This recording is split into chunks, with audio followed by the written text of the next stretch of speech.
अस्सलामु अलैकुम बच्चों। औज़ु बिल्लाहि मिनश शैतानिर रजीम, बिस्मिल्लाहिर रहमानिर रहीम। रब्बि इश्रह ली सदरी व यस्सिर ली अमरी वहलुल उक़दतम मिन लिसानी यफ़क़हू क़ौली। उम्मीद करता हूँ आप लोग सब खैरियत से होंगे और ज़ोर व शोर पर तैयारी अपनी कर रहे होंगे इंशाअल्लाह। तो आवाज़ मेरी थोड़ी डाउन है। बहुत शुक्रिया बेटा, जज़ाकल्लाह, अल्लाह को खुश रखे। आवाज़ मेरी थोड़ी डाउन है, तो रिक्वेस्ट आप लोगों से ये है कि प्लीज़ ज़्यादा शोर मचाने की ज़रूरत बिल्कुल भी नहीं है। बातें कुछ करने की ज़रूरत नहीं है, सिर्फ फोकस होगा और सिर्फ पढ़ाई होगी। अच्छा, जिनके पास बुक्स हैं वो हैंड आउट मत लीजिएगा प्लीज़, ठीक है। जिनके पास बुक्स हैं, हाँ, ये पास करते जाओ बेटा पीछे आप। जिनके पास KNS वाली बुक्स हैं वो ना लीजिएगा। जिनके पास KNS वाली बुक्स हैं वो हैंड आउट नहीं लेंगे।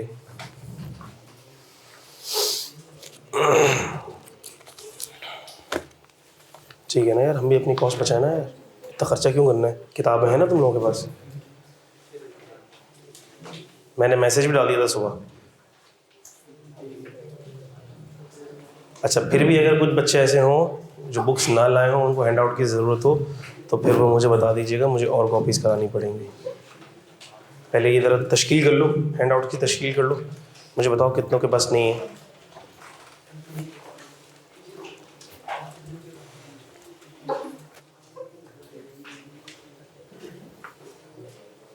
जल्दी जल्दी, वक्त कम, मुकाबला सख्त है, जल्दी करना पड़ेगा।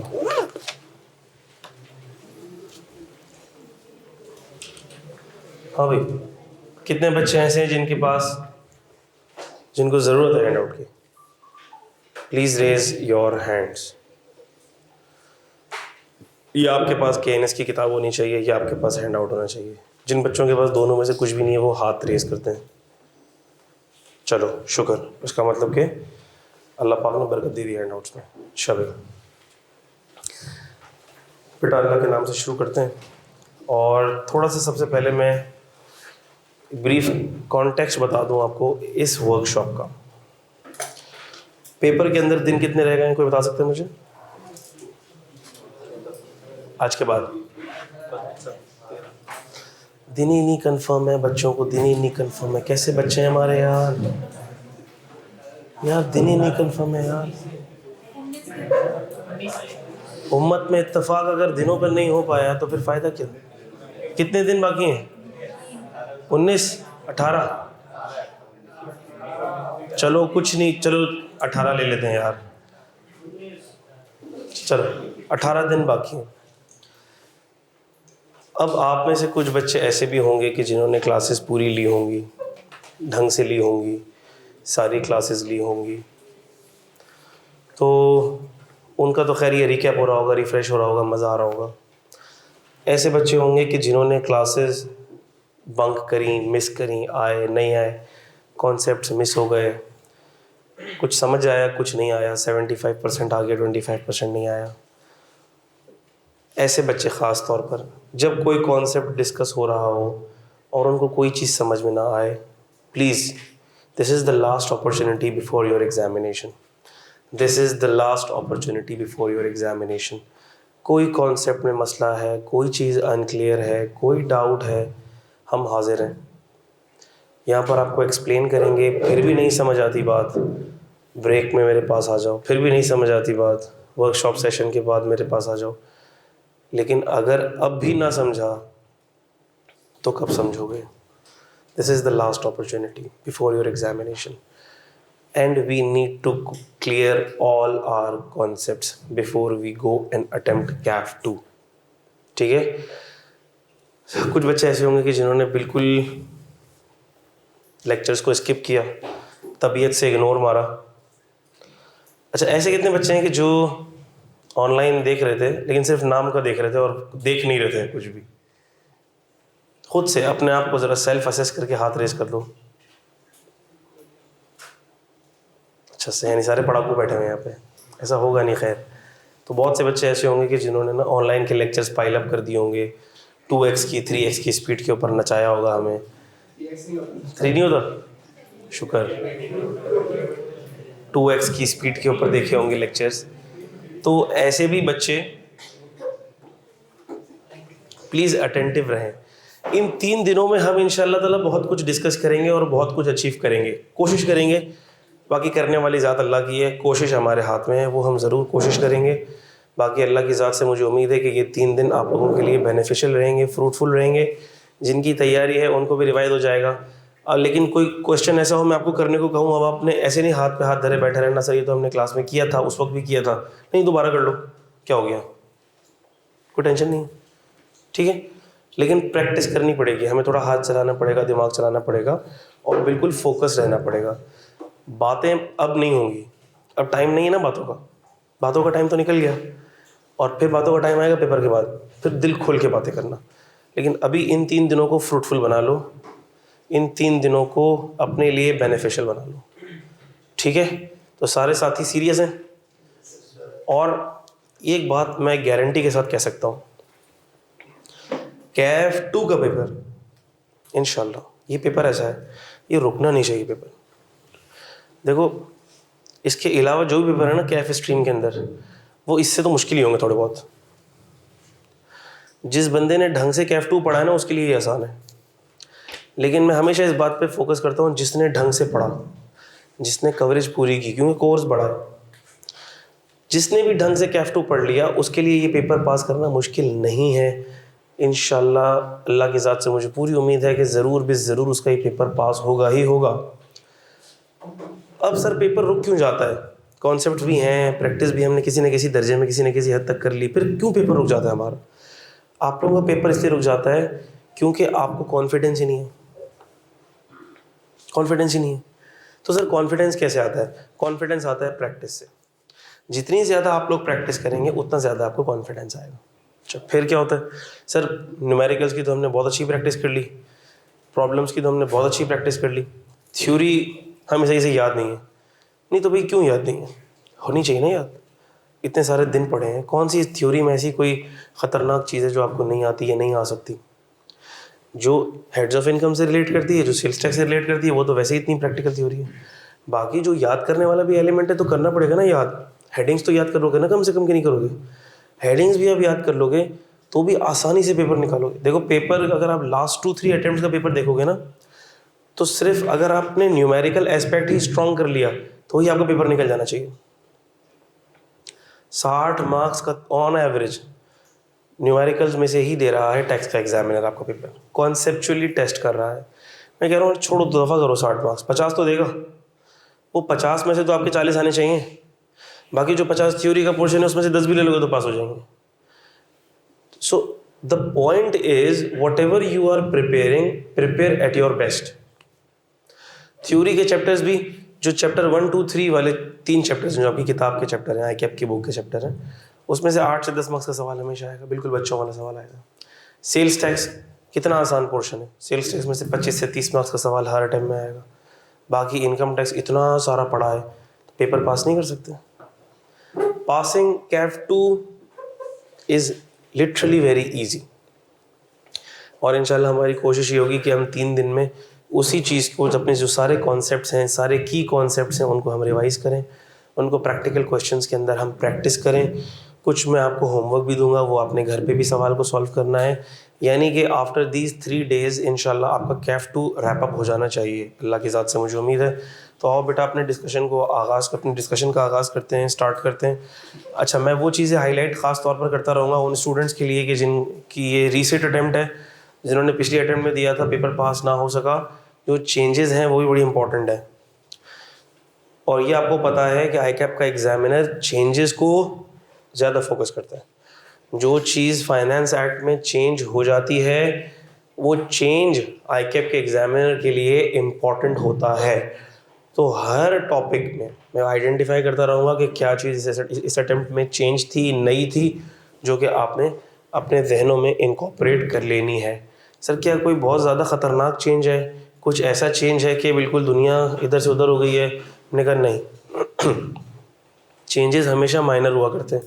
बहुत थोड़े हुआ करते हैं। यानी अगर मैं मुख्तसरन कहूँ तो 2-3% वाली चीज़ें होंगी जो चेंज होंगी, बाकी 97-98% सारी की सारी वही चीज़ें। तो आपको टेंशन लेने की ज़रूरत ही नहीं है। लेकिन जहाँ जहाँ मैं आपके कॉन्सेप्ट को अपडेट करता चलूँ, वहाँ वहाँ आप अपनी मेमोरी को भी अपडेट करते चलिएगा, तो सारी चीज़ें डन एंड डस्टेड हो जाएंगी इंशाल्लाह। ठीक है, वही बात, शुरू करें फिर। अच्छा, शुरू कर लेते हैं। समरीज आपके पास आ चुकी हैं, मैं यहाँ पे भी ऑनलाइन में भी खोल लूँगा और यहाँ पर भी आपके पास चल रही होगी। अच्छा भाई, कोई एक्स्ट्रा बच गई? समरीज एक्स्ट्रा बच गई, कोई पूरी हो गई? चलो खैर है। Tax year and residential status. Tax year and residential status जो हमारा पहला चैप्टर था, पहला चैप्टर ऑफ डिस्कशन था बेटा, प्लीज़, तो उसी से हम अपनी डिस्कशन का आगाज़ करते हैं। ठीक है, हमें पता है कितनी तरह के टैक्स ईयर्स हैं। Normal tax year, special tax year, transitional tax year. Normal tax year 12 महीनों का साल है, 1 जुलाई से शुरू होगा, 30 जून पे ख़त्म होगा। नॉर्मल टैक्स ईयर है जो हमारे फाइनेंशियल ईयर से कोइंसाइड करता है। फाइनेंशियल ईयर भी यही है। फाइनेंशियल ईयर मतलब जो इकोनॉमी का, जो आपकी कंट्री लेवल के ऊपर आपकी इकोनॉमी का ईयर होता है, उसे फाइनेंशियल ईयर कहते हैं। वो भी 1 जुलाई से 30 जून पे चलता है। अच्छा, स्पेशल टैक्स ईयर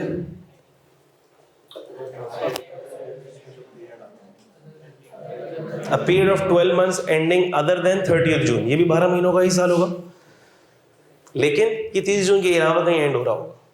मिसाल के तौर पर ये एंड हो रहा होगा, फॉर एग्जांपल 31 दिसंबर को एंड हो रहा होगा, 31 दिसंबर को एंड हो रहा होगा। अच्छा सर, टैक्स ईयर का नाम कैसे दिया जाता है? टैक्स ईयर का नाम दिया जाता है नॉर्मल टैक्स ईयर के रेफरेंस से।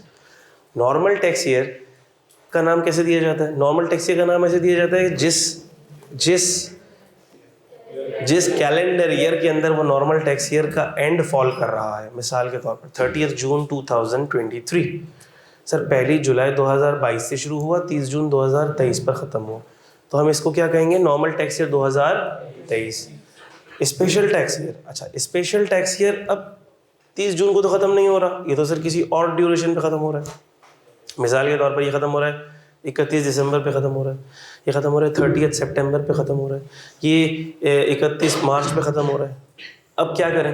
हमने कहा भाई अब कोई टेंशन की बात नहीं है, ये चेक कर लो कि स्पेशल टैक्स ईयर का एंड किस नॉर्मल टैक्स ईयर के बैंड में फॉल कर रहा है।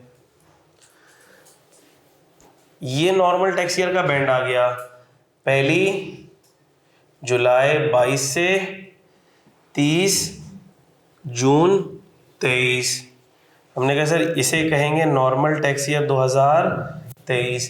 अब सर कोई स्पेशल टैक्स ईयर है, मिसाल के तौर पर वो ख़त्म हो रहा है इधर पे, वो ख़त्म हो रहा है सर इधर 31 मार्च 2023। तो स्टार्ट कब से हुआ होगा? 1 अप्रैल 2022 से स्टार्ट हुआ होगा ये स्पेशल टैक्स ईयर। इसका एंड देखो किस नॉर्मल टैक्स ईयर में फॉल कर रहा है। हमने कहा सर इसका एंड नॉर्मल टैक्स ईयर 2023 में फॉल कर रहा है, तो हमने कहा इसको भी कहेंगे स्पेशल टैक्स ईयर 2023। सही है, बात समझ आ रही है? अच्छा, कोई ऐसा टैक्स ईयर है कि, अच्छा इसका शॉर्टकट मैंने बताया था, इसका शॉर्टकट मैंने आपको ये बताया था कि ये चेक कर लो कि स्पेशल टैक्स ईयर का जो एंड है वो किस बैंड में फॉल करता है। क्या वो जुलाई से दिसंबर के बैंड में फॉल करता है या जैन से जून के बैंड में फॉल करता है? अगर वो जुलाई से दिसंबर के बैंड में फॉल करता है so next calendar year will be special tax year. और अगर जैन टू जून के बैंड में फॉल करता है तो हमने कहा same calendar year will be special tax year. ये बात याद आती है? अभी कितना आसान हो गया, अब मैं किसी से भी पूछूंगा ना उसको पता फौरन चल जाएगा। Example sir special tax year जो कि ख़त्म हो रहा है 30 सितंबर 2025 पे, 30 सितंबर 2025। सर सितंबर किस बैंड में फॉल करता है? जुलाई से दिसंबर में करता है, 30 सितंबर 2025। तो टैक्स ईयर क्या होगा? Next calendar year 2026। कितना सिंपल हो गया। अच्छा मैंने कहा भाई वो बताओ मुझे स्पेशल टैक्स ईयर जो 31 जनवरी पे ख़त्म हो रहा है, 31 जनवरी 2029, इसका स्पेशल टैक्स ईयर बता दो मुझे। स्पेशल टैक्स ईयर 2000, अगर 31 जनवरी पे ख़त्म हो रहा है 29 पे, तो उसका स्पेशल टैक्स ईयर है 2029। टैक्स ईयर का तयन करना क्यों ज़रूरी है, टैक्स ईयर को डिटरमिन करना क्यों ज़रूरी है? टैक्स ईयर को डिटरमिन करना इसलिए ज़रूरी है कि टैक्स ईयर के नाम से फाइनेंस एक्ट की एप्लीकेबिलिटी का पता चलता है। मिसाल के तौर पर हमने कहा सर ये नॉर्मल टैक्स ईयर 2023 है, इधर कहीं जून के महीने में आपकी कंट्री का बजट प्रेजेंट हुआ था नहीं हुआ था? हुआ होगा ना। जून में, कब सर? जून 23 में बजट आया। सर ये बजट जो आया, जब ये अप्रूव हो गया, जब ये लॉ में कन्वर्ट हो गया, तो हमने इसको नाम दे दिया फाइनेंस एक्ट का। और क्या कहा हमने? ये है फाइनेंस एक्ट 22 करना था, मैंने तेज कर दिया। फाइनेंस एक्ट 2022, इसका नाम पड़ेगा फाइनेंस एक्ट 2022, क्योंकि फाइनेंस एक्ट का नाम रखा जाता है जिस साल में वो फाइनेंस एक्ट आता है। तो ये कब आया? 2022 में आया। लेकिन सर ये फाइनेंस एक्ट 2022 एप्लीकेबल किस साल के लिए होता है? नॉर्मल टैक्स ईयर 2023 के लिए। इसका मतलब कि सर जो भी टैक्स ईयर 23 है, चाहे वो नॉर्मल टैक्स ईयर 23 है, स्पेशल टैक्स ईयर 23 है, ट्रांजिशनल टैक्स ईयर 23 है, उसमें फाइनेंस एक्ट कौन सा लगेगा? 22। ये है इंपॉर्टेंट बात। क्या ये सबको समझ आ गई बात? अच्छा, तो हमने कहा सर नॉर्मल टैक्स ईयर समझ आ गया, स्पेशल टैक्स ईयर समझ आ गया। स्पेशल टैक्स ईयर बैंक्स का होता है, शुगर मैन्युफैक्चरिंग कंपनीज वगैरह का होता है, बैंक्स का 31 दिसंबर होता है। फिर एक आता है transitional tax year. Transitional tax year किसको बोलते हैं? अच्छा sir, can a tax year be changed? हमने कहा जी चेंज हो सकता है, नॉर्मल से स्पेशल में, स्पेशल से स्पेशल में, स्पेशल से नॉर्मल में चेंज हो सकता है। जब भी ये चेंज होगा, जब भी कोई टैक्स ईयर चेंज किया जाता है, तो एक ऐसा पीरियड रह जाता है जो यतीम रह जाता है बेचारा। कैसे? Let me show you.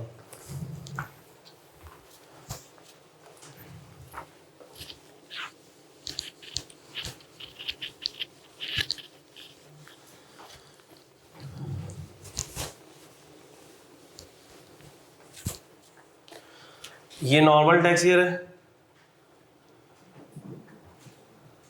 Normal tax year 23 कब खत्म हो रहा है? ये 30 जून 23 को।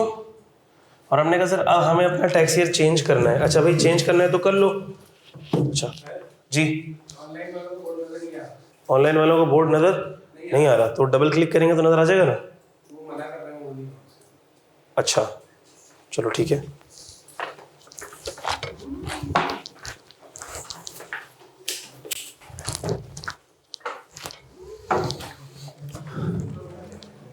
अब आ गया? अब पूछ लो उनसे, अब आ गया होगा। अच्छा अब आ गया होगा बेटा, ऑनलाइन वालों को नजर आ गया होगा अब।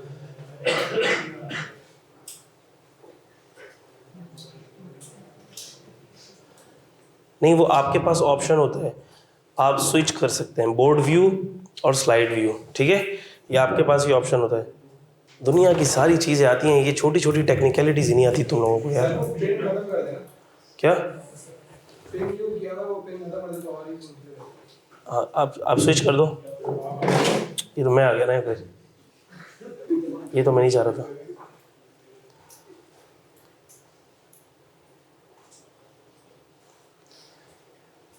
अच्छा भाई ये क्यों आ गया मैं? अच्छा सही है, होगा बेटा होगा, कोशिश करो। ऊपर एक ऑप्शन दिया हुआ होता है, उसमें you can switch between the views. और अगर फिर भी स्विच ना हो रहा हो तो क्लास में आ जाना रिक्शा पकड़ के। अच्छा 30 जून 2023 नॉर्मल टैक्स ईयर खत्म हुआ। स्पेशल टैक्स ईयर सर हमने शुरू करना है 1 अक्टूबर 23 से, तो ये कब तक चलेगा? 30 सितंबर 24 तक चलेगा, ऐसा ही है। तो मुझे बता दो इस स्पेशल टैक्स ईयर का नाम बता दो कोई।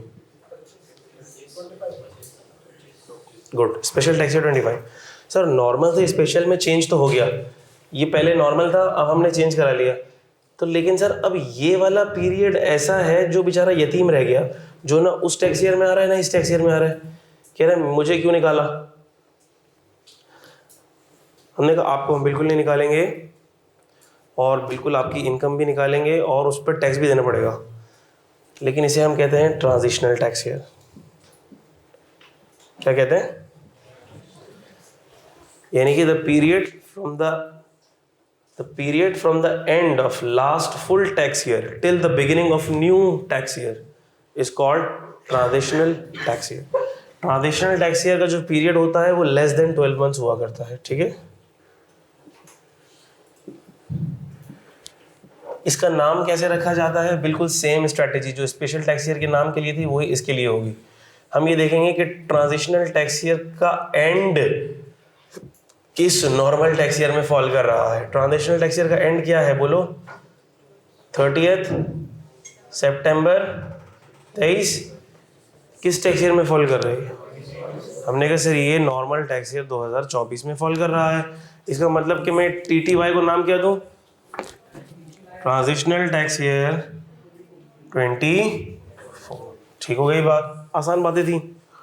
जब फिर आपके पास समरी के अंदर अब आएंगे तो एक चेंज इन टैक्स ईयर का कुछ मैंने पॉइंट्स, मोटे मोटे पॉइंट्स इसमें मेंशन कर दिए हैं। सारे पॉइंट्स तो नहीं, वो तो आपके माशाल्लाह जहन में होंगे ही होंगे। बस मैंने कुछ पॉइंट्स ऐसे ही ज़रा याद दहानी के लिए मेंशन कर दिए हैं कि अगर तो नॉर्मल से स्पेशल या स्पेशल से नॉर्मल, ये स्पेशल से स्पेशल में आपको टैक्स ईयर चेंज करना है तो वो क्या किसी भी रीज़न से हो जाएगा? हमने कहा नहीं सर, उसका एक प्रोसेस है। आपको कमिश्नर को अप्लाई करना पड़ेगा, you have to file application with the commissioner, और आपको कंपेलिंग नीड शो करना पड़ेगी। कंपेलिंग नीड मतलब अशद ज़रूरत शो करना पड़ेगी कि मुझे ये टैक्स ईयर क्यों चेंज करना है। और वो अशद ज़रूरत आमतौर पर क्या होती है? वो ये होती है कि पेरेंट कंपनी है तो सब्सिडरी कंपनी का ईयर एंड डिफरेंट है, सब्सिडरी कंपनी है तो पेरेंट कंपनी का ईयर एंड डिफरेंट है। तो हम एप्लीकेशन दे रहे होते हैं कि भैया आप हमारा ईयर एंड मैच कर दो, चेंज कर दो ताकि मैच हो जाए। बस ये आमतौर पर कंपेलिंग नीड होती है। कमिश्नर के पास इख्तियार है, वो इस एप्लीकेशन को अप्रूव भी कर सकता है, रिजेक्ट भी कर सकता है। अप्रूव कर ले तो पहले से अप्रूव की हुई एप्लीकेशन को बाद में चाहे तो विड्रॉ भी कर सकता है। लेकिन जब भी वो ऐसी हरकत करेगा जो अगेंस्ट टैक्स पेयर होगी, उसे अपॉर्चुनिटी ऑफ बीइंग हर्ड भी प्रोवाइड करेगा, उसका मौक़िफ़ भी सुनेगा। अच्छा भाई, अब सर जो नया स्पेशल टैक्स ईयर होगा या नया टैक्स ईयर होगा वो कब से इफेक्टिव हो जाएगा? वो उस डेट से इफेक्टिव हो जाएगा जो कमिश्नर ने ऑर्डर के अंदर डेट मेंशन की होगी, उस डेट से वो नया टैक्स ईयर इफेक्टिव हो जाएगा। अच्छा, अगर सर हमारी बात ना सुनी जाए और कमिश्नर इत्तेफाक ना कर रहा हो तो क्या हमारे पास कोई ऑप्शन है कि हम कमिश्नर अपील के पास चले जाएं, अपील ट्रिब्यूनल में चले जाएं, हाई कोर्ट में चले जाएं? ऐसा ऑप्शन है? हमने कहा नहीं, वो वाला ऑप्शन नहीं है, वो नॉर्मल वाला ऑप्शन नहीं है आपके पास। आपके पास एक ही ऑप्शन है, आप रिव्यू एप्लीकेशन फाइल कर सकते हो टू बोर्ड, यानी कि चेयरमैन FBR को रिव्यू एप्लीकेशन फाइल कर सकते हो, उसका डिसीजन फाइनल होगा, उसके बाद आप कहीं और नहीं जा सकते। सिंपल सी बात है, ये कई दफ़ा आ चुका है, मेरे ख्याल में लास्ट आइटम में भी पूछा था, तो ये आपको याद होना चाहिए जी।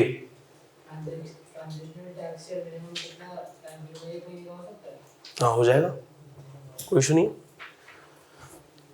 रेजिडेंशियल स्टेटस, इसमें चेंज है इस दफ़ा, तो जो बच्चे जिन्होंने लास्ट आइटम में पेपर दिया था और इस आइटम में पेपर दे रहे हैं, इसमें चेंज है, तो ज़रा गौर से देखेंगे। रेजिडेंशियल स्टेटस, अच्छा भाई, तो रेजिडेंशियल स्टेटस हमें तीनों का पढ़ना होगा, इंडिविजुअल का भी, AOP का भी, कंपनी का भी। सबसे पहले हम देख रहे हैं इंडिविजुअल का। वी नो कि रेजिडेंशियल स्टेटस का ताल्लुक नेशनैलिटी से नहीं होता, डोमिसाइल से नहीं होता। रेजिडेंशियल स्टेटस का ताल्लुक होता है फिज़िकल स्टे इन पाकिस्तान से, और जो नॉर्मल क्राइटेरिया है वो है 183 और मोर डेज़, 182 दिन से ज़्यादा, यानी जिसने साल के ज़्यादातर हिस्से में, मोर देन 50% हिस्से में पाकिस्तान का नमक खाया है, वो रेजिडेंट हो जाएगा। साल के 365 दिन होते हैं, उसमें से जिसने 183 डेज़ इस मुल्क में गुजार दिए फिज़िकली प्रेजेंस, तो हमने कहा वो रेजिडेंट हो जाएगा। ये हो गया criteria number 1। Sir what is criteria number 2, जो कि इस बार फाइनेंस एक्ट में इंट्रोड्यूस किया गया है, ये चेंज है, और इसके ऊपर मुझे लगता है कि आपको पेपर में सवाल आ सकता है।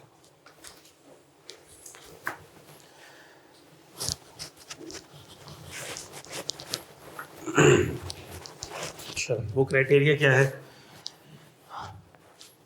मैंने कहा सर वो क्राइटेरिया कुछ इस तरह से है कि इंडिविजुअल के केस में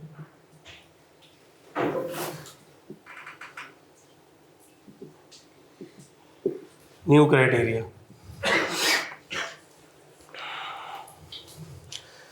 मैंने कहा ये देख लो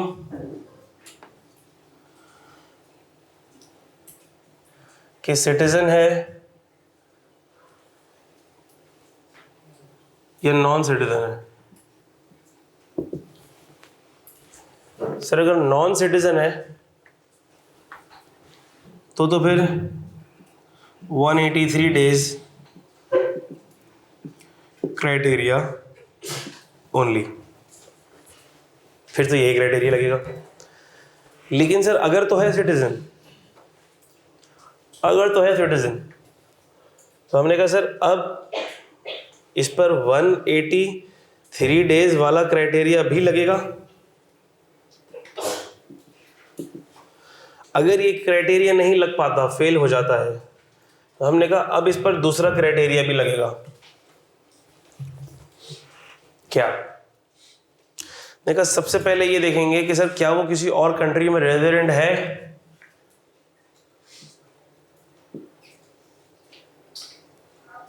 अच्छा, अगर 183 डेज का क्राइटेरिया लग गया तो क्या इस पर जाएंगे? नहीं जाएंगे। तो हमने कहा कि इस पर हम तब जाएंगे इफ नो, यानी कि अगर ये क्राइटेरिया अप्लाई नहीं हुआ तो हम इस वाले क्राइटेरिया पे जाएंगे। ये क्राइटेरिया क्या है सर? क्या ये citizen resident in any other country in tax year? क्या वो किसी और कंट्री का रेजिडेंट है? हमने कहा नो। अगर यस होता तो क्या होता? अगर यस होता तो ये क्या बन जाता? यहाँ का resident, sorry resident in any other, जी एनआर, ये बन जाता नॉन रेजिडेंट। ठीक है, अगर दूसरी कंट्री में रेजिडेंट नहीं है तो हम देखेंगे कि उसने किसी और कंट्री में 182 डेज या उससे ज़्यादा गुजारे हैं। क्राइटेरिया रीड करो ज़रा। Citizen of Pakistan not present in any other country for more than 182 days. क्या उसने किसी और कंट्री में 182 डेज से ज़्यादा गुजारे हैं? Spend more than 182 days in any other country. और हमने कहा नहीं सर, तो हमने कहा फिर ये क्या बन जाएगा? Resident in Pakistan. फिर से रिपीट कर रहा हूं मैं, ये जो नया क्राइटेरिया है ये सिटीजन पर अप्लाई होगा सिर्फ, पहली बात।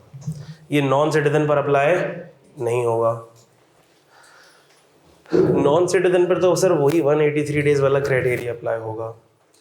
लेकिन सर अगर कोई सिटीजन ऑफ पाकिस्तान है तो उस पर ये 183 डेज वाला क्राइटेरिया तो सबसे पहले हम चेक करेंगे कि क्या उसके 183 डेज पाकिस्तान में हैं टैक्स ईयर में। अगर तो हैं तो वो बन गया रेजिडेंट। अगर नहीं है, इफ नॉट एप्लीकेबल, अगर यस तो क्या बन गया ये? रेजिडेंट।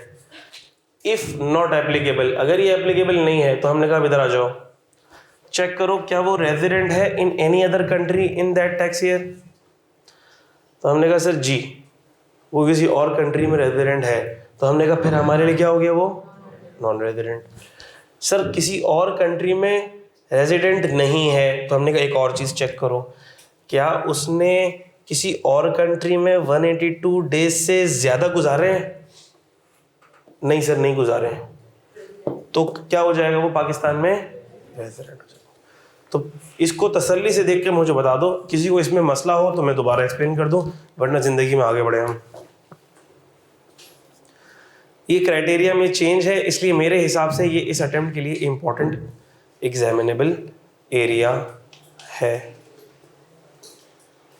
क्लियर है सबको ये?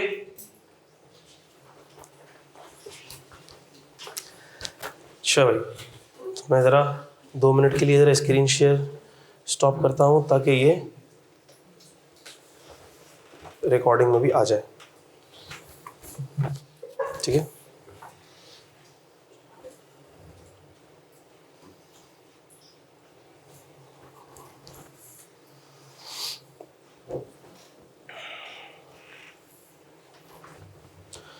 चलो भाई आगे बढ़ जाते हैं।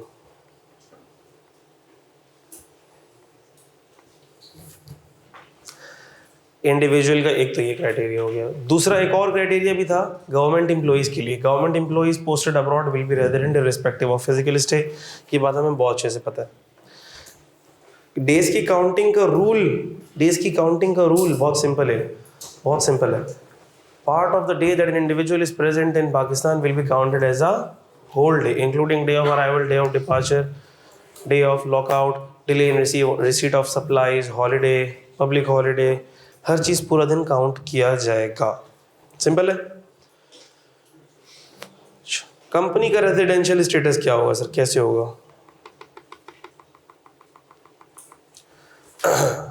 कंपनी रेजिडेंशियल स्टेटस, हमने कहा प्रोविंशियल गवर्नमेंट, लोकल गवर्नमेंट, वो तो पाकिस्तान की है तो वो तो होती ही रेजिडेंट है, वो इसमें नहीं मेंशन है, आप लिख लीजिएगा। प्रोविंशियल गवर्नमेंट, लोकल गवर्नमेंट, क्योंकि वो भी कंपनी की डेफिनेशन में आती है ना। तो प्रोविंशियल गवर्नमेंट, लोकल गवर्नमेंट, वो तो इररिस्पेक्टिव, वो तो रेजिडेंट होती ही है। अच्छा, अगर सर कोई कंपनी इनकॉर्पोरेट पाकिस्तान में हुई, इनकॉर्पोरेट पाकिस्तान में हुई से क्या मुराद है सर? बनी पाकिस्तान में, पैदा ही पाकिस्तान में हुई, कंपनीज एक्ट के तहत ही पैदा हुई, वजूद में आई, तो हमने कहा अब तो वो पाकिस्तान में रेजिडेंट है, अगली कोई चीज़ चेक नहीं करनी है। कंपनी इनकॉर्पोरेट ही पाकिस्तान में हुई है तो वो तो फिर पाकिस्तान में रेजिडेंट है। अच्छा, अगर सर कोई कंपनी पाकिस्तान में इनकॉर्पोरेट नहीं हुई तो क्या देखेंगे? हमने कहा अच्छा, सबसे पहले तो ये देखेंगे क्या वो कंपनी है। जी सर कंपनी है, तो उसमें ये देख लो कि उसका management and control of affairs wholly in Pakistan होना चाहिए। क्या होना चाहिए? Management and control of affairs wholly in Pakistan होना चाहिए। अब ये होली कैसे डिटरमिन होता है? ये होली आमतौर पर डिटरमिन ऐसे होता है कि अगर सारे डायरेक्टर्स की, बोर्ड ऑफ डायरेक्टर की मीटिंग, सारी मीटिंग, पूरे साल की सारी मीटिंग पाकिस्तान में हो रही है, या सारे डायरेक्टर पाकिस्तान में रहते हैं, या सारे ऑपरेशंस पाकिस्तान से चल रहे हैं, तो आमतौर पर ये कंपनी रेजिडेंट कहलाएगी। ठीक हो गई बात? लेकिन ये प्रैक्टिकली हमें पॉसिबल होता हुआ नज़र नहीं आता कि कोई कंपनी इनकॉर्पोरेट तो बाहर हुई हो, लेकिन वो कहाँ से चल रही हो? पाकिस्तान से चल रही हो। प्रैक्टिकली नज़र नहीं आता। ठीक है, बड़ी मुश्किल से तो अभी हमने PSL करवाया है सर। अब बाहर की कंपनियों को पाकिस्तान से कहाँ चलवा रहे हैं? अच्छा, लेकिन फिर मैंने आपको एक एग्जांपल बताई थी कि वो एक ऐसा केस है, स्पेशल केस, जिसमें कंपनी बाहर इनकॉर्पोरेट होती है लेकिन रेजिडेंट पाकिस्तान में होती है। वो कौन सा केस था, आपको बता सकता है? हाँ, लेकिन मैंने उसकी एग्जांपल दी थी।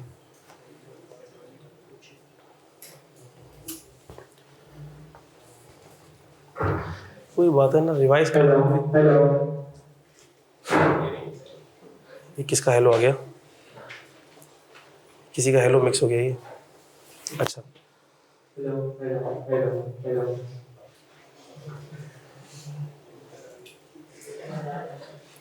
मुझे लग रहा है दूसरे रूम का हेलो मिक्स हो गया ये।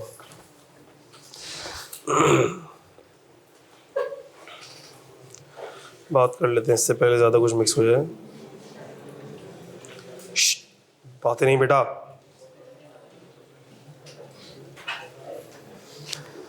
अच्छा, मैंने आपको एग्जांपल दी थी, अगर आप लोगों ने रजिस्टर खोल के अपना कभी देखा हो। जी बेटा, ऑयल एंड गैस वाली। किसको याद है ये? अब रजिस्टर खोला ना तुमने? अस्सलाम वालेकुम। हाँ हसन, यदि किसी और रूम का माइक चल रहा है तो वो आवाज़ क्रॉस ओवर हो रही है, ज़रा देख लेते हो किस रूम में माइक में मसला आ रहा है ज़रा। अच्छा, तो मैंने बताया था, मैंने आपको एग्जांपल दी थी कि oil and gas exploration companies,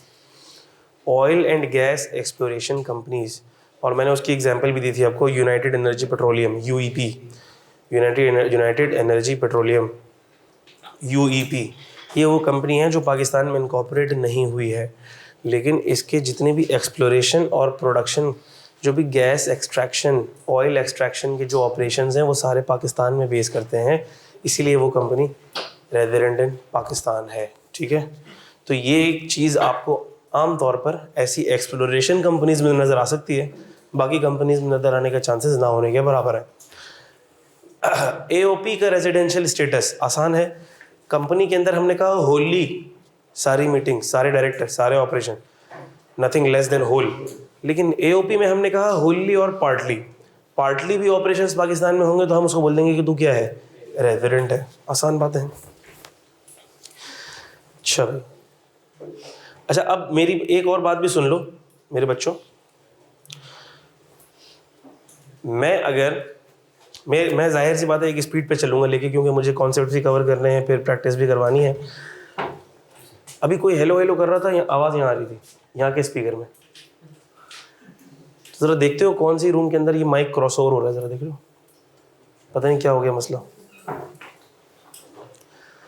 तो मैं अपनी एक स्पीड पर चल रहा हूँ और जैसे ही मैं आगे बढ़ जाऊँगा मुझे ये लगेगा कि जो पिछली वाली डिस्कशन थी वो क्लियर है, ऑल क्लियर है।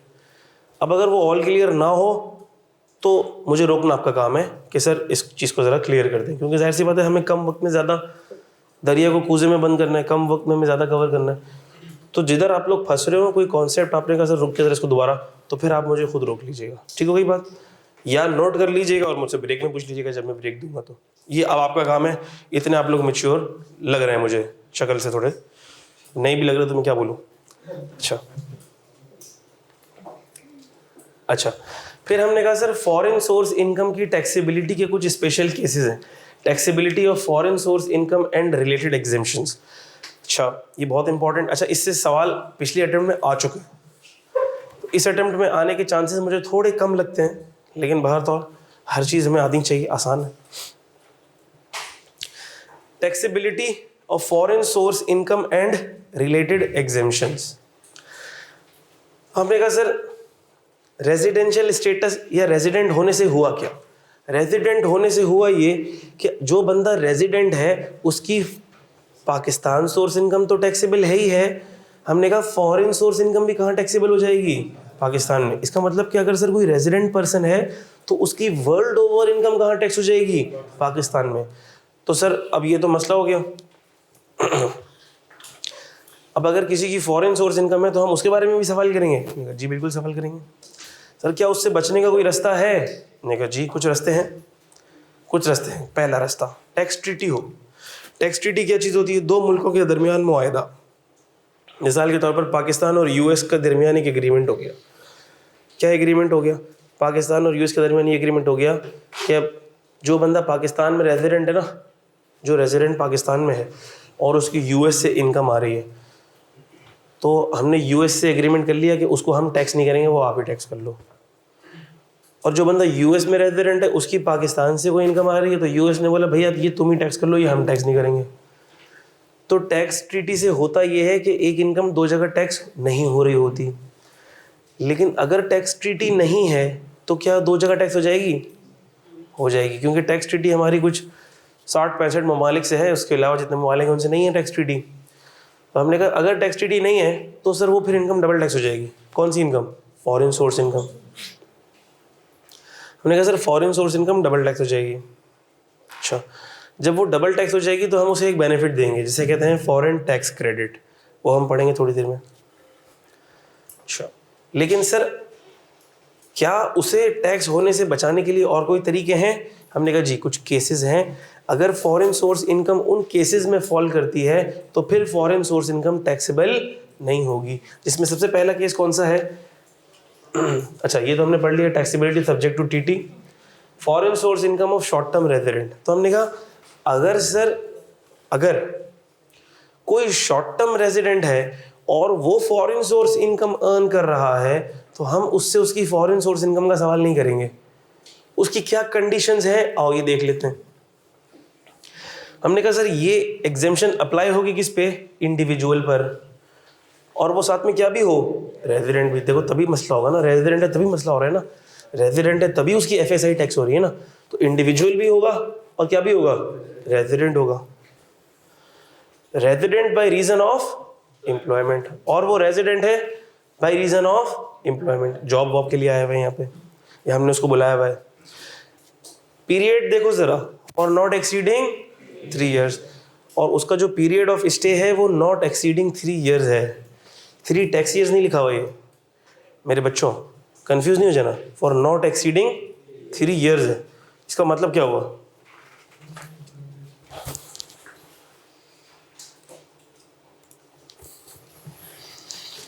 इसका मतलब ये हुआ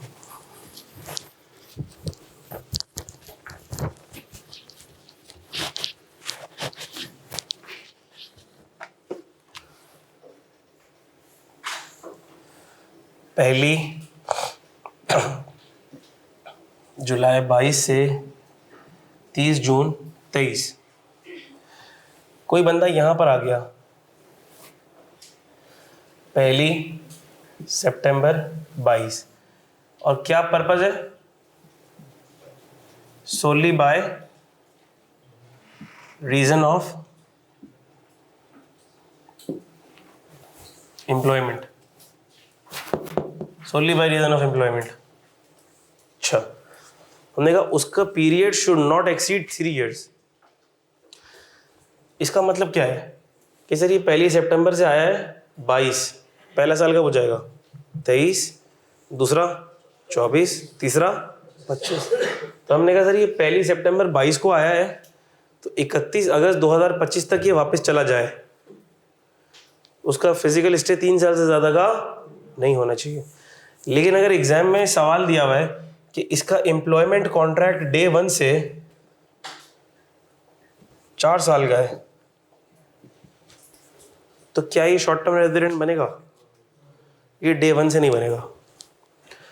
तो ऐसा करने की कोई ज़रूरत नहीं है कि 1, 2, 3 साल सर इसको शॉर्ट टर्म रेजिडेंट बोल देते हैं, चौथे साल से हटा देंगे, नहीं नहीं, पहले दिन से ही कॉन्ट्रैक्ट कितने साल का है इसका, 4 साल। तो अभी शॉर्ट टर्म रेजिडेंट हुआ ही नहीं, बात समझिए।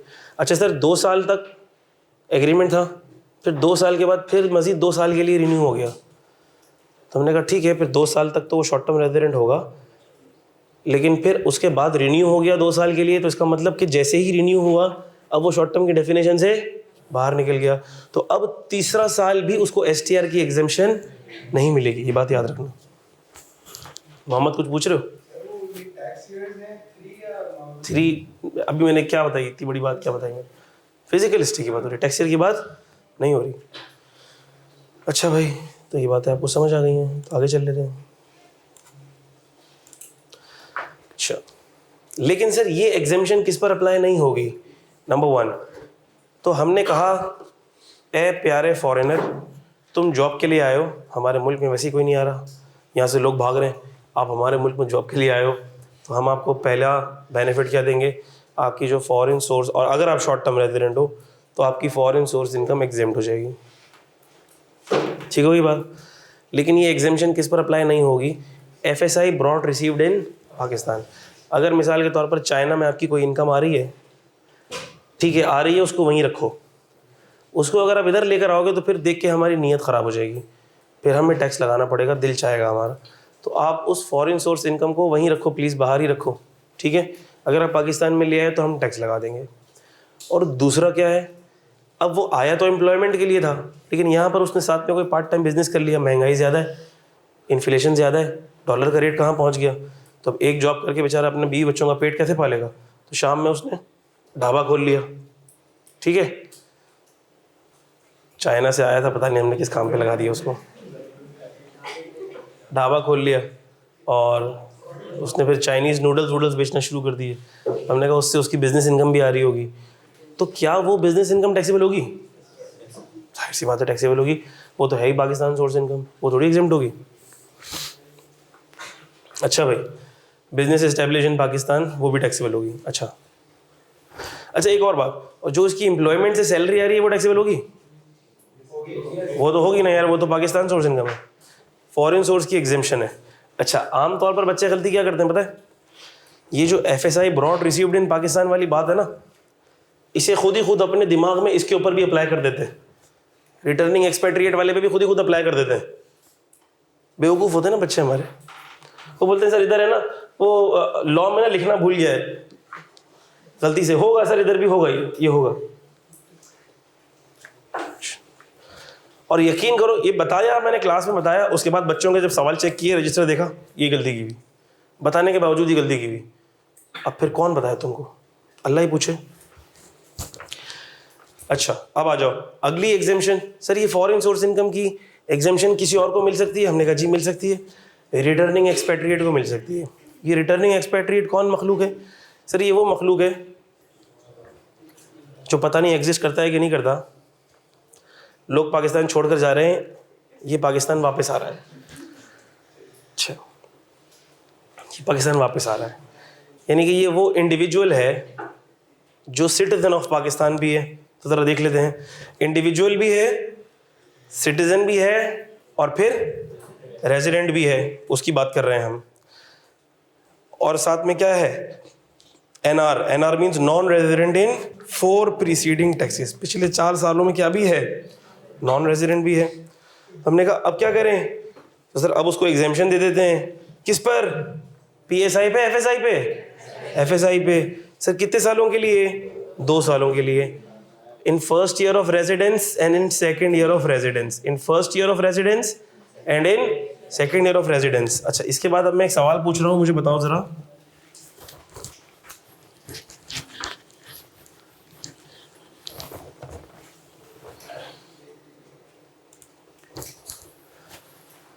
ये टैक्स ईयर है आपका 1 जुलाई 22 से 30 जून 23, और कोई अल्लाह का नेक बंदा यहाँ आ गया पाकिस्तान में 1 मई 2023, ठीक है? ये पाकिस्तान में आ गया इधर, और ये पिछले 4 सालों में नॉन रेजिडेंट है।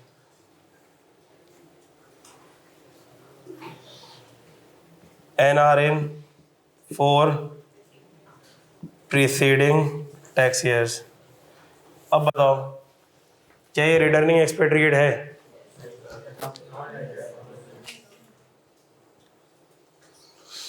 हमने कहा सर इस साल तो ये वैसे ही नॉन रेजिडेंट है बेचारा, इस साल तो ये रेजिडेंट ही नहीं है, इस साल तो ये नॉन रेजिडेंट है। तो इस साल इसकी फॉरेन सोर्स इनकम टैक्सेबल होगी पाकिस्तान में? नहीं। इसका मतलब इस साल इसकी foreign source income sir Pakistan में टैक्सेबल ही नहीं है। तो जानबूझ के ज़बरदस्ती इस एग्जेम्पशन को यहाँ पे डालने की ज़रूरत ही नहीं है।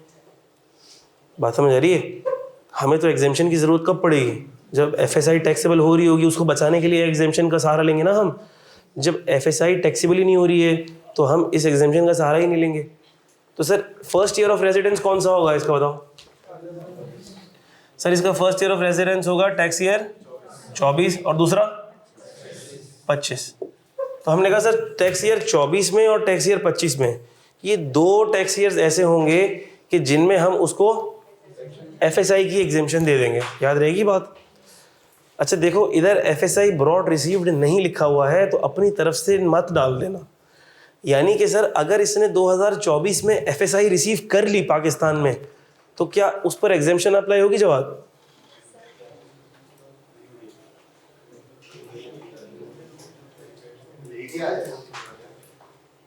होगी ना। इधर ब्रॉड रिसीव्ड वाला कॉन्सेप्ट नहीं है। इसका मतलब अगर वो ब्रॉड रिसीव्ड कर भी लेगा तो एग्जेम्पशन अप्लाई, एग्जेम्पशन अप्लाई होगी, एग्जेम्पशन अप्लाई होगी। अगर वो रिसीव भी कर लेता है तो एग्जेम्पशन अप्लाई होगी 2 साल तक। जी कौन से नॉन रेजिडेंट बेटा? बिल्कुल भी अप्लाई नहीं होगी, वो तो है ही नॉन रेजिडेंट। अब वो फॉरेन सोर्स इनकम रिसीव भी कर ले तो भी एग्जेम्प्ट है, कोई इशू नहीं। हम तो ऐसे लोग ढूंढ रहे हैं चुन चुन के जो डॉलर लेकर आए पाकिस्तान में, ठीक है। अच्छा भाई,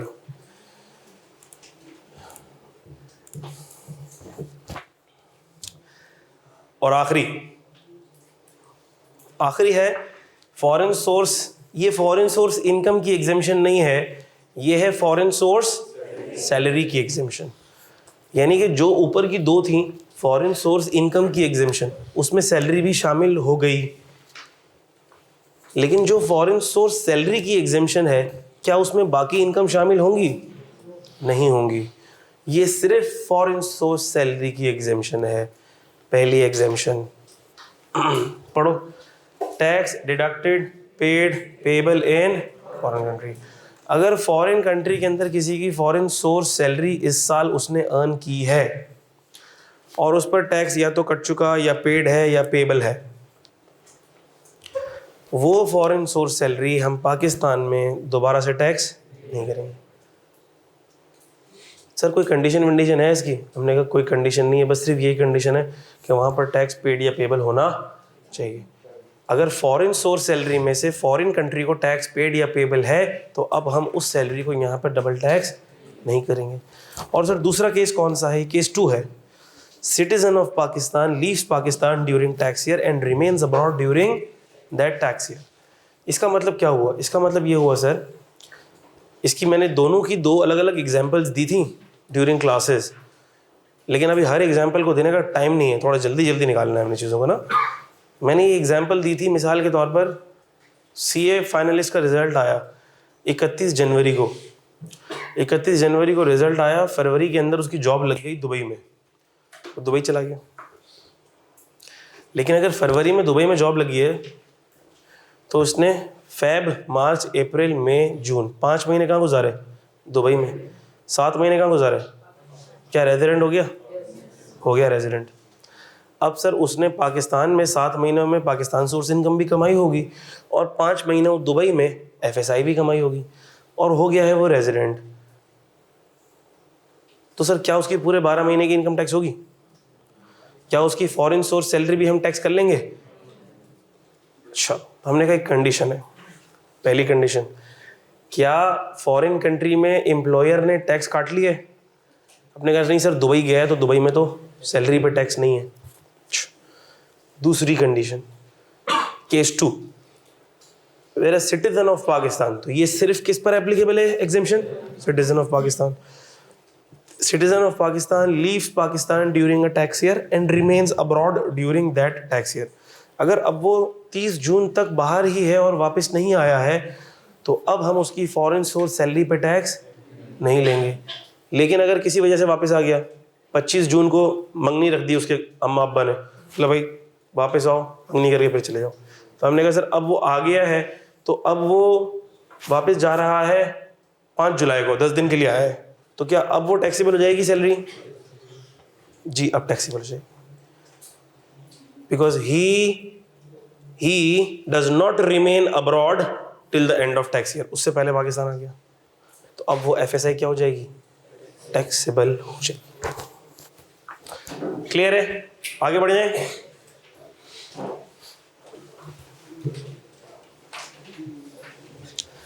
डिडक्शंस फ्रॉम टोटल इनकम, जल्दी डिडक्शंस फ्रॉम टोटल इनकम। हमने कहा सर ये डिडक्टेबल अलाउंसेस हैं, इसमें भी चेंज आया है पिछली दफ़ा से। 1 2 3 फिर 4 था, फिर 5 था, हमने कहा 4 हटा दिया, तो बेसिकली इसका नंबर 4 होना चाहिए, नंबर 5 रह गया मुझसे, ठीक है। तो ये 4, इसका मतलब कि सर पिछले वाले फाइनेंस एक्ट में जो deductible allowance on housing on profit on debt for housing finance scheme था, वो हट चुका है। इसका मतलब ये है कि अब अगर कोई हाउसिंग फाइनेंस पर प्रॉफिट ऑन डेट पे करेगा तो डिडक्टेबल अलाउंस नहीं मिलेगा, पहले था अब नहीं है। तो हमने कहा सर ज़कात पहला देख लेते हैं। ज़कात, सर ये कौन सी ज़कात होगी? अच्छा, सबसे पहले सर टैक्सेबल इनकम का फॉर्मूला क्या है? सर टोटल इनकम में से आप एक्सक्लूड कर दें एग्जेम्प्ट इनकम, और भी क्या एक्सक्लूड कर दें, डिडक्टेबल अलाउंसेस, तो आ जाती है आपके पास टैक्सेबल इनकम। अच्छा भाई, अब ये डिडक्टेबल अलाउंसेस क्या मखलूक हैं, आओ ज़रा देख लेते हैं। नंबर 1 ज़कात। सर ये कौन सी ज़कात है? सर ये क्या वो ज़कात है जो हम अपने रिलेटिव्स वगैरह को पे करते हैं? मैंने कहा नहीं, बिल्कुल ये वो वाली ज़कात नहीं है। ये वो ज़कात है अंडर ज़कात एंड उशर ऑर्डिनेंस, जो ज़कात एंड उशर ऑर्डिनेंस के तहत पे हो रही है। सर ये किसको पे हो रही है, ये कहाँ जा रही है? हमने कहा ये सेंट्रल ज़कात फ़ंड में जा रही है। ये कहाँ जा रही है? सेंट्रल ज़कात फ़ंड में जा रही है। तो सर ये कौन कौन सी ज़कात होती है आमतौर पर? जो बैंक काटता है प्रॉफिट ऑन डेट पे, बैंक जो ज़कात प्रॉफिट ऑन डेट पे काटता है वो भी जाती है सेंट्रल ज़कात फ़ंड में। अभी सेंट्रल ज़कात फ़ंड में कौन कौन सी जाती है मैं वो बता रहा हूँ। इंटरेस्ट पे जो बैंक ज़कात काटता है वो भी जाती है सेंट्रल ज़कात फ़ंड में। पहली रमज़ान को जो बैंक काटता है वो भी जाती है सेंट्रल ज़कात फ़ंड में। डिविडेंड पर जो कंपनी काटती है वो भी जाती है सेंट्रल ज़कात फ़ंड में। तो सर क्या ये जो तीनों सेंट्रल ज़कात फ़ंड में जाती है उस तीनों पे डिडक्टेबल अलाउंस मिलेगा? हमने कहा नहीं, जो इंटरेस्ट पे कटती है उस पर डिडक्टेबल अलाउंस नहीं मिलेगा। सर क्या जो रिलेटिव्स को ज़कात देते हैं उस पर डिडक्टेबल अलाउंस मिलेगा? नहीं मिलेगा। WWF, WPPF बिजनेस इनकम में देखेंगे इसकी क्या बातें हैं।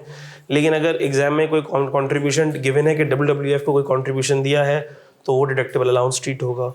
WPPF में कोई कंट्रीब्यूशन दिया है तो वो भी डिडक्टेबल अलाउंस ट्रीट होगा। और पॉइंट नंबर 5 यानी कि जो असल में पॉइंट नंबर 4 है वो देख लो, एजुकेशनल एक्सपेंसेस। इसका मतलब कि सर अगर एजुकेशनल एक्सपेंसेस पे किए हैं अपने बच्चों के वालिदैन ने तो क्या उनको डिडक्टेबल अलाउंस मिलेगा? जी मिलेगा। उसकी क्या कंडीशंस हैं, आओ देख लेते हैं उसकी क्या कंडीशंस हैं। इंडिविजुअल हो, ऐसी बात है सर वालिदैन इंडिविजुअली होते हैं। इंडिविजुअल हो और उन्होंने ट्यूशन फ़ी पे की हो स्कूल की, कॉलेज की, और उनकी taxable income less than 1.5 million हो। चलो अब इसको मैं थोड़ा सा एक्सप्लेन करूँगा यहाँ पर। इसमें एक छोटी सी टेक्निकल चीज़ है जो मैं चाहता हूँ मैं ज़रा रिमाइंड करवा दूँ। वैसे तो आप लोगों को वो सब याद है, लेकिन बस ऐसे ही मेरी दिल की तसल्ली के लिए।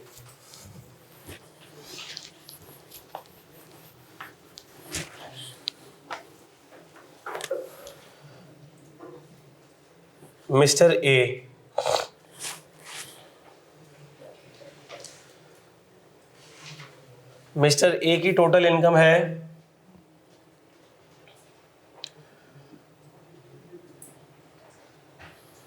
16 लाख।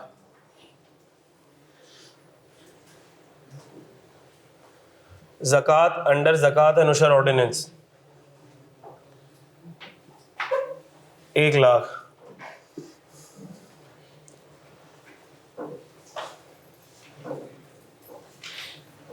एजुकेशन एक्सपेंसेस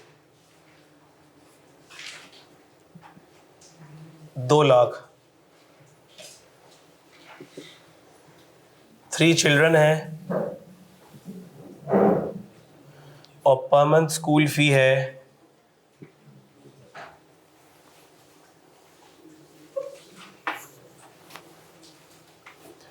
12,000 कर दो और ये हटा दो।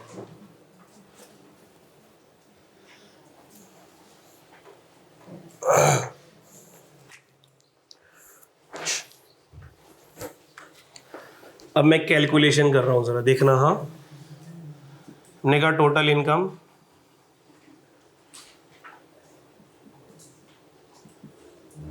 16 लाख लेस कर दो, ज़कात लेस कर दो, ज़कात लेस कर दी।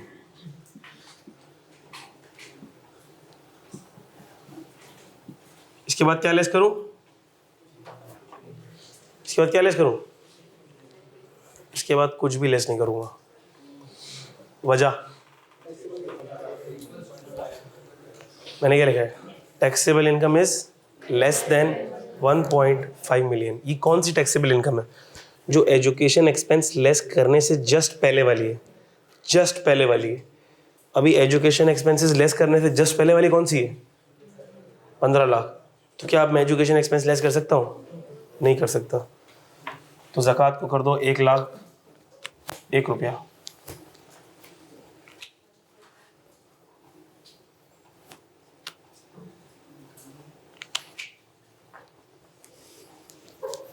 अब क्या हो जाएगी?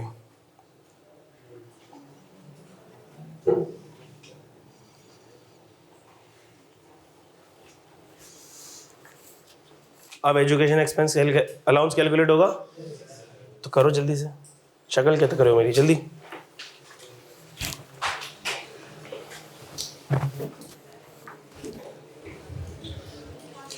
जल्दी जल्दी, शाबाश।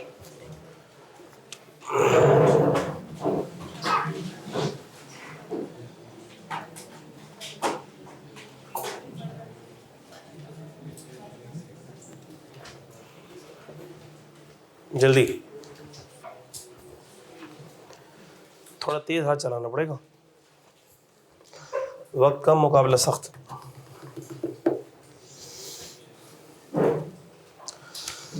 जिनके पास किताबें हैं, जिनके पास KNS की बुक्स हैं, वो ये हैंडआउट नहीं लेंगे।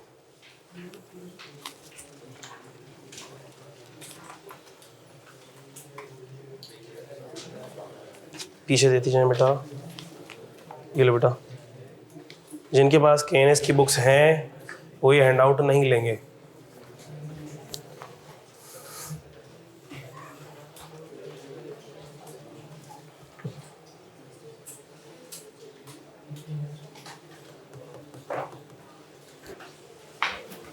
हाँ भी, क्या आंसर आता? अच्छा, देख लेते हैं कैसे। लिमिट्स चेक करो ज़रा, लिमिट्स चेक करो ज़रा। अच्छा, इसका एक्चुअल एक्सपेंस कितना हुआ? हाँ, पर मंथ फी 12,000 है, बच्चे 3, 12 मल्टीप्लाई बाय 3 मल्टीप्लाई बाय 12 कितना आता? 434 2।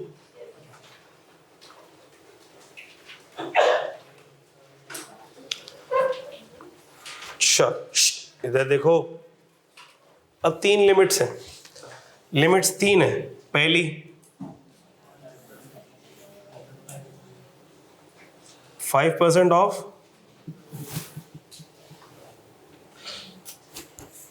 5% of tuition fee. Tuition fee कितनी है?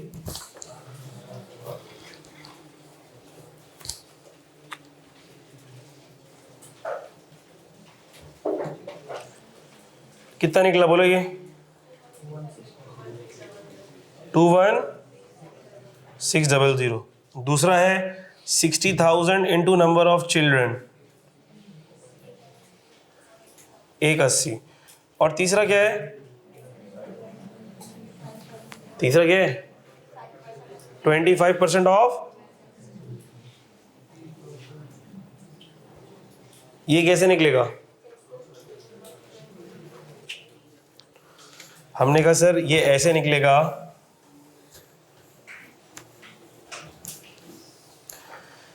कि ये जो 25% ऑफ टैक्सेबल इनकम का फैक्टर है, ये जो 25% ऑफ टैक्सेबल इनकम का फैक्टर है, अब ये टैक्सेबल इनकम इसको नहीं कह रहा। ये इसमें टेक्निकलिटी है छोटी सी, सुन लो जरा, इधर सब देखेंगे। जब हमने पहले देखा था कि taxable income is less than 1.5 million, is less than 1.5 million, उस वक्त हम टैक्सेबल इनकम इसको बोल रहे थे। अभी थोड़ी देर पहले तो हम टैक्सेबल इनकम इसको बोल रहे थे। हाँ बेटा, 1.5 मिलियन की लिमिट देखने के लिए यही वाली टैक्सेबल इनकम देखी जाएगी। तो सर फिर ये अब जो 25% ऑफ टैक्सेबल इनकम है उसमें क्या ये टैक्सेबल इनकम नहीं देखी जाएगी? हमने कहा नहीं, ये नहीं देखी जाएगी। उसके लिए टैक्सेबल इनकम ये है, विच इज X। तो सर इसका मतलब कि लिमिट बनी, लिमिट क्या बनी? 25% ऑफ x। तो इसका मतलब सर ये 25% ऑफ x है। तो सर हमें पता है, बचपन में सिखाया था कि अगर 100% ऑफ x में से 100% ऑफ x में से अगर 125% ऑफ x में से 25% ऑफ x लेस कर दिया जाए तो x बच जाता है, ऐसा है? If this is 25%, then this should be 125% of x। तो सर 125 में से 25 लेस हुआ तो क्या बचा? x। क्या ये सबको समझ आ रही है बात? फिर से रिपीट कर रहा हूं sir, this is x, this is taxable income and the limit is 25% of x। तो मैंने यहां पे लिमिट लिख दी। मैंने सबसे पहले क्या अज्यूम कर लिया कि इन तीनों में लोअर कौन सा है? यही लोअर है। अभी मैंने अज्यूम कर लिया, हमने अज्यूम कर लिया कि तीनों में लोअर कौन सा है? 25% ऑफ x। सर अगर यहाँ 25 लेस हो रहा है तो यहाँ 125 होगा तो उसमें से 25 लेस होके x आएगा ना। इसका मतलब कि ये 14,99,000 is 125% of x। So what is x? तो सर x निकालने के लिए सिंपल है, 14, 19, 99 में से आप उसमें उसको डिवाइड कर दें किससे? 1.25 से। तो 14,99,999 को डिवाइड कर दो 1.25 से, x आ गया।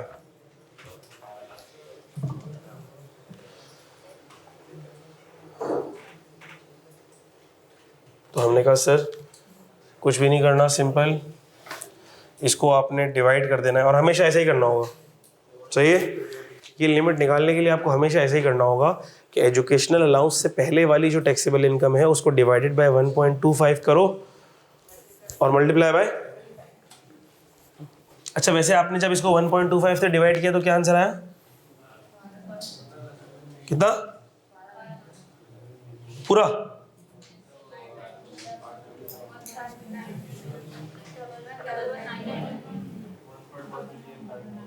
नहीं समझ आ रहा मुझे। इसके बाद 1 2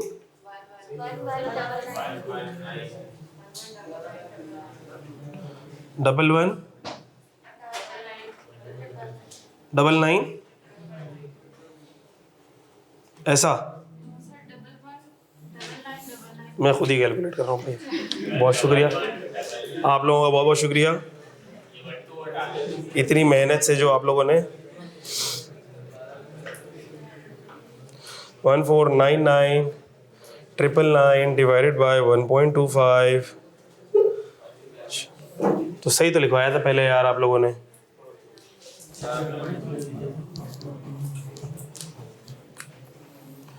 इसको कर दो ना राउंड ऑफ, ठीक है? अब 25% 12 लाख का निकालो, कितना बना? हाँ 3 लाख। 25% 12 लाख 3 लाख। तो सबसे छोटा कौन सा हुआ इसमें?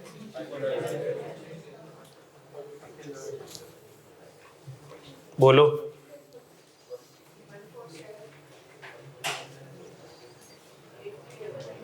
Eight three. ये किसको समझ नहीं आया? जल्दी बताओ।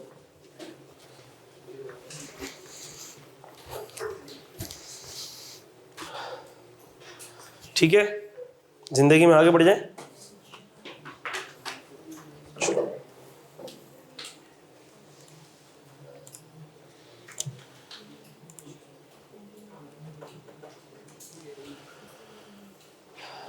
अच्छा भाई, टैक्स क्रेडिट्स।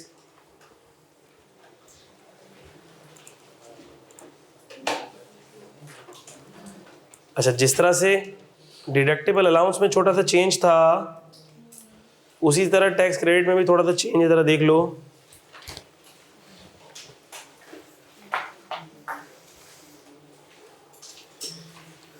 अच्छा, सीक्वेंस के ऊपर तो मैं बात कर चुका हूँ काफ़ी, बस मैं सिर्फ सीक्वेंस के ऊपर जो बात है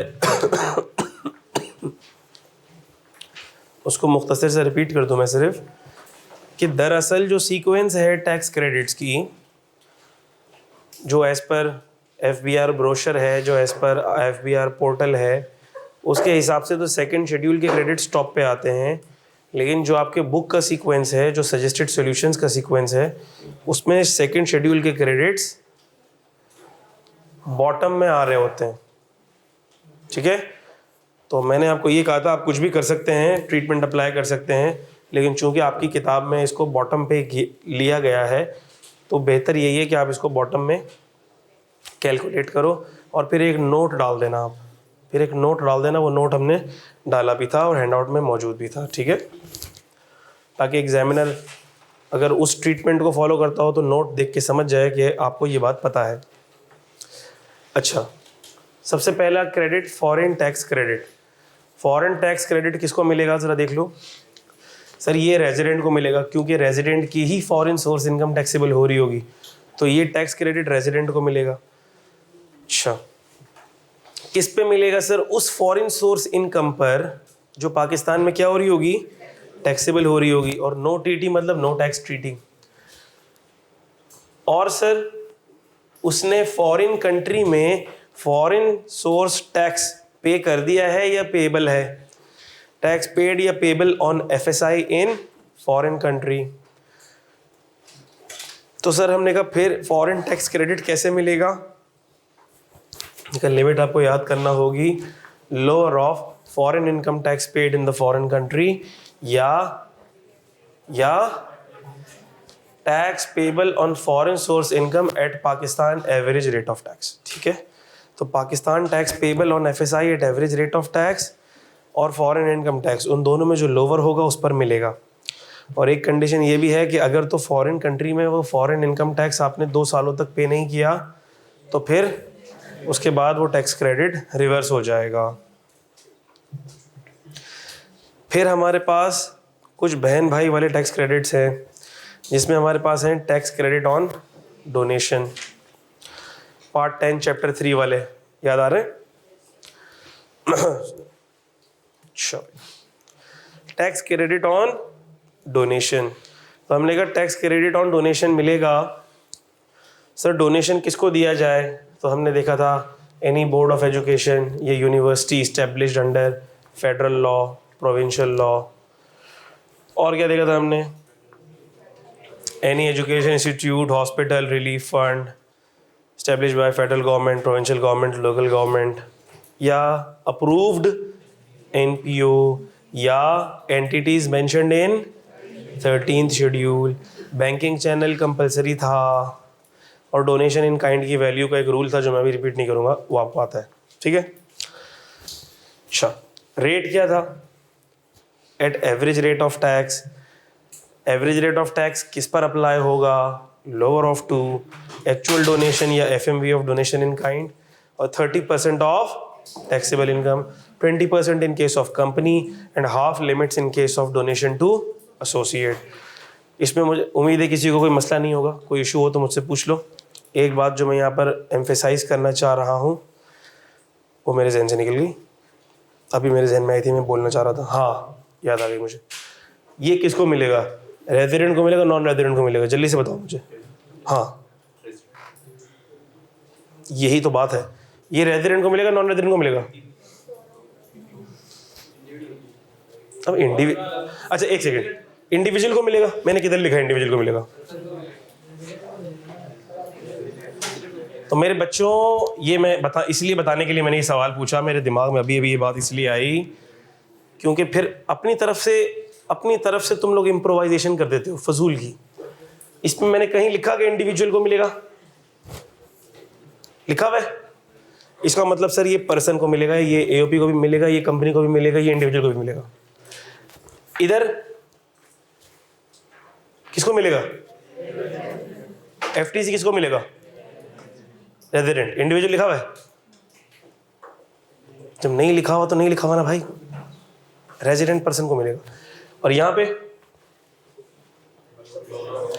सर यहाँ पर तो आपने रेजिडेंट भी नहीं लिखा हुआ, यानी रेजिडेंट को भी मिलेगा और खत्म हो गया। हमारे बच्चे क्या करते हैं, सब याद कर लेंगे, लेकिन जब उनसे ये पूछा जाएगा ना यार किसको मिलना था ये, सर वो तो बस कंफ्यूज हो गए हम।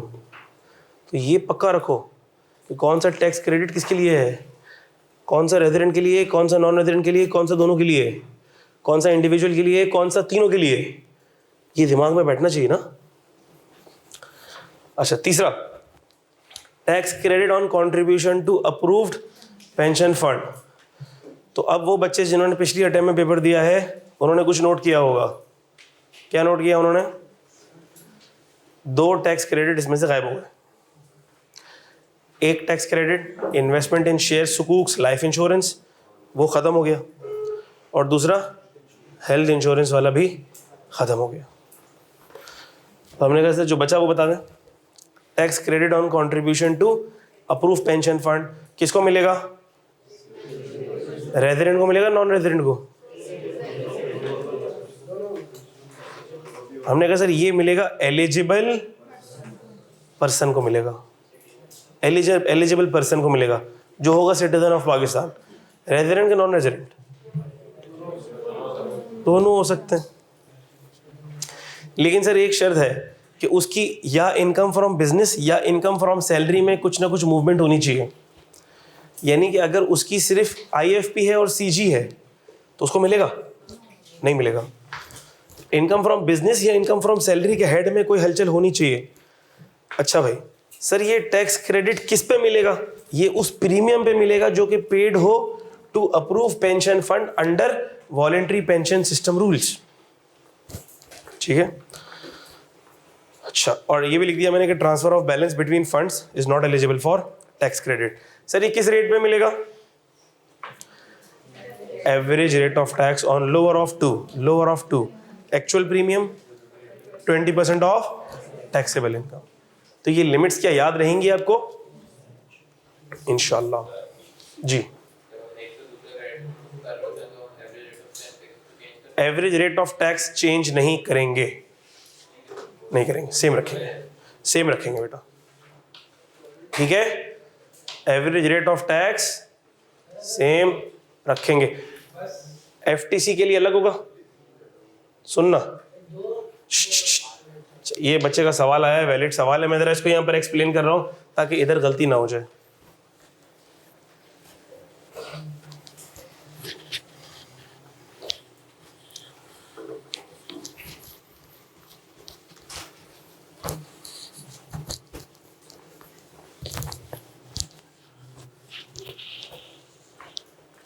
और से आपने टैक्सेबल इनकम को मल्टीप्लाई किया टैक्स रेट से और आपके पास अमाउंट आ गई 2.5 लाख। सबसे पहले क्या लेस किया आपने? Foreign tax credit. Foreign tax credit आपने लेस कर लिया 35,000। अज्यूम कर लो टैक्सेबल इनकम थी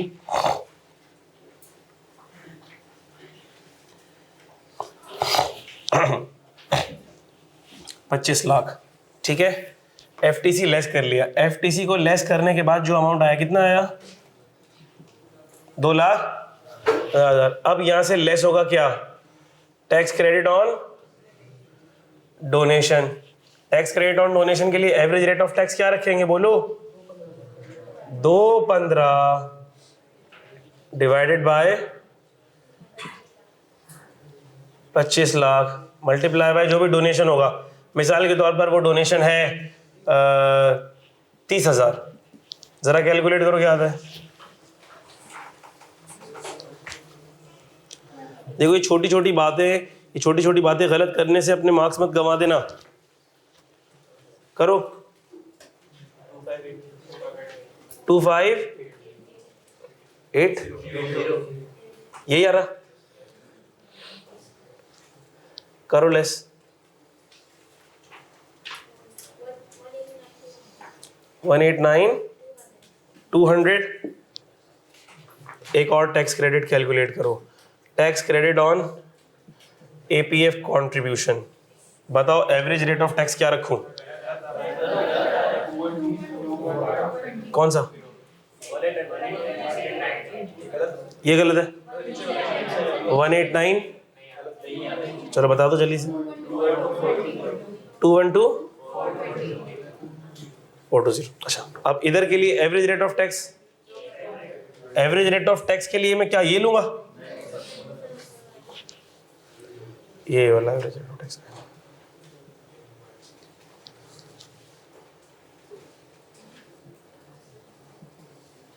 ठीक है हुमायूं, यानी कि जब मैंने एफटीसी से इधर शिफ्ट मारा तो मैंने ये लेस किया था, एफटीसी लेस किया था, लेकिन जब मैं टैक्स क्रेडिट ऑन डोनेशन से अगले टैक्स क्रेडिट पे आऊंगा तो ये लेस नहीं करूंगा, नहीं होगा। क्यों नहीं होगा? क्योंकि दोनों बहन भाई टैक्स क्रेडिट्स हैं। Tax credit chapter part 10 chapter 3। क्या क्या क्या बेटा? कौन सा सेकंड शेड्यूल में है? हाँ, फुल टाइम टीचर अलाउंस के लिए तो आपको इसको देखने की जरूरत नहीं है ना, वो तो आप सैलरी को ही देखते हैं ना बेटा। ठीक है भाई, चलें जिंदगी में आगे बढ़ जाएं।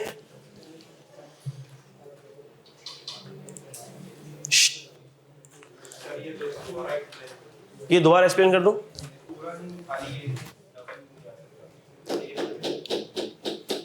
ये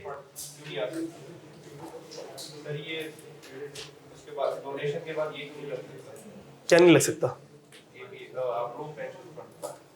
लगा तो डोनेशन के बाद तो आया ये। अच्छा, आप ये कह रहे हो कि यहां पर ये क्यों नहीं लिया? आप क्या कह रहे हो, यहां पे ये क्यों नहीं लिया?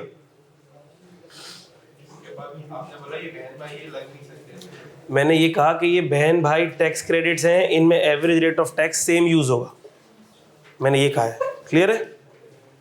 ये बात क्लियर है? यानी कि ये कैलकुलेट होगा, ऐसा नहीं कैलकुलेट नहीं होगा भाई, कहीं ऐसा नहीं हो तो छोड़ के आ जा। 20,000 मल्टीप्लाई करके लिख इधर 1720। ठीक है, कैलकुलेट होगा। मैंने बोला average rate of tax same use होगा। बोलो।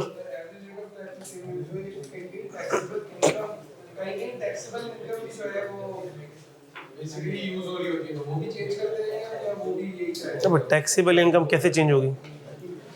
तुम एओपी को मिक्स कर दिया तुमने, रेट पर्पस एओपी वाला मिक्स कर दिया तुमने, ऐसा नहीं करो मेरे बच्चा। चलो आगे बढ़ते हैं। Tax credit for point of sale machine. Tax credit for point of sale machine. अच्छा, ये टैक्स क्रेडिट किसको मिलेगा? टीयर 1 रिटेलर को मिलेगा। किसको मिलेगा? ये टीयर 1 रिटेलर को मिलेगा। Who integrated their point of sale with FBR, जो अपने पॉइंट ऑफ सेल को एफबीआर से इंटीग्रेट कर लेंगे। किस साल मिलेगा? In the tax year in which point of sale is installed and integrated with FBR. और सर ये किस पे मिलेगा? लोअर ऑफ, इसमें एवरेज रेट का चक्कर ही नहीं है, lower of actual investment on point of sale purchase. मिसाल के तौर पर उसने 10 पॉइंट ऑफ सेल लगाए और 10 पॉइंट ऑफ सेल उसने लगाए 25 लाख के। अच्छा, ये एक अमाउंट आ गई एक्चुअल इन्वेस्टमेंट। दूसरी amount 150,000 into number of machines, 1.5 lakh into 10, ये कितना बना? 15 लाख। तो 25 लाख और 15 लाख में से जो भी लोअर होगा उस पर वो लेस कर दोगे तुम लोग। ठीक हो गई बात? अच्छा, फिर आपके पास 3 तरह के टैक्स क्रेडिट्स हैं जिनके थ्योरी में आने के चांसेस ज़्यादा हैं। ये थ्योरी में, ये भी पिछली अटेम्प्ट में आया है थ्योरी में। इन दोनों में से कोई आया था, इन दोनों में से कोई आया था। मैंने लास्ट अटेम्प्ट में भी ये कहा था कि ये वाले टैक्स क्रेडिट थ्योरी में आने के चांसेस हैं। उस वर्कशॉप में भी ये कहा था मैंने। तो ये इनके थ्योरी में ही आने के चांसेस हैं। ठीक है, अच्छा भाई, tax credit for certain person. Sir ये किसको मिलेगा देख लेते हैं, मैं जल्दी रीड कर लेते हैं। इसमें कोई टेक्निकल चीज़ नहीं है, याद करनी है आपने चीज़ें, या आप लोगों ने पहले याद किया हुआ है, सब आता है आप लोगों को, हम पढ़ रहे हैं सिर्फ इसको। पर्सन एंगेज्ड, पर्सन किसको मिलेगा सर? ये person engaged in coal mining projects in Sindh supplying coal to power generation projects. ठीक हो गई बात? अच्छा भाई, और किसको मिल सकता है ये? Any startup which is certified by Pakistan software export board, और टैक्स क्रेडिट उसको मिलेगा करंट ईयर में और अगले 2 सालों में। सर किस अमाउंट पे मिलेगा? 100% टैक्स क्रेडिट मिल जाएगा, पूरा टैक्स माफ हो जाएगा सब्जेक्ट टू सर्टेन कंडीशंस, ठीक है। अच्छा, उसके बाद tax credit for specified industrial undertaking किसको मिलेगा? एलिजिबल पर्सन को मिलेगा। किस पर मिलेगा? एलिजिबल इन्वेस्टमेंट पे मिलेगा। अब ये एलिजिबल पर्सन और एलिजिबल इन्वेस्टमेंट की डेफिनेशन आप लोग याद कर लोगे या कर चुके होगे। सर किस रेट पे मिलेगा? 25% of eligible investment against normal tax payable. तो जो भी एलिजिबल इन्वेस्टमेंट होगी उसको 25% से मल्टीप्लाई कर देना। अगर सर बच गया तो हमने कहा 2 साल तक कैरी फॉरवर्ड हो सकता है, लेकिन किन के लिए 4 साल तक हो सकता है? For industrial undertaking engaged in manufacturing plant and machinery for alternative energy production, ठीक है। ये स्पेसिफिक इंडस्ट्री है जो सोलर पैनल वगैरह बनाती होगी, उनके लिए हमने कहा कि ये अगर कोई टैक्स क्रेडिट बच गया और इस साल पूरा एडजस्ट नहीं हो पाया, वैसे तो आमतौर पर टैक्स क्रेडिट अगर एडजस्ट ना हो पाए तो उसको वहीं गला घोट के मार देते हैं हम, लेकिन ये वो टैक्स क्रेडिट है जो कैरी फॉरवर्ड हो सकता है। कितने सालों के लिए? वैसे 2 साल के लिए। किन के लिए 4 साल के लिए? खुसूसी तौर पर वो इंडस्ट्रियल अंडरटेकिंग जो प्लांट एंड मशीनरी बना रही हैं, किसके लिए? ऑल्टरनेट एनर्जी के लिए। बस ये याद रखना है। और आखिरी, last but not the least very important, full time teacher allowance. Full time teacher and full time researcher किसको मिलेगा? ये full time teacher and full time researcher of recognised non profit educational institution including government institution. किससे recognise होना चाहिए? HEC से, या any board और university recognise by HEC। और सर इस पे जो टैक्स क्रेडिट होगा वो रिडक्शन हमें सिर्फ किस पे मिलेगी? Tax liability on taxable salary. 25% of tax payable on taxable salary. तो हम करेंगे सिर्फ ये कि सैलरी का टैक्स निकालेंगे, और जो सिर्फ सैलरी का टैक्स निकालेंगे और उस पर 25% का फैक्टर अप्लाई करके लेस कर देंगे। Simple as easy as that जी। नॉर्मल स्लैब रेट्स पर निकालेंगे, ठीक है। और ये अप्लाई नहीं होगा, not applicable to teachers of medical profession in private medical practice who receive share of consideration from patients. चलो अब हमें सैलरी डिस्कस करना है, तो हम ये भी कर सकते हैं कि सैलरी के बाद ब्रेक लें या सैलरी से पहले ब्रेक ले लें। चलो सैलरी से पहले ब्रेक ले लेते हैं, फिर सारे heads of income 4, business income तो कल होगा, सैलरी, कैपिटल गेन, IFP और IFO साथ होगा, ठीक है।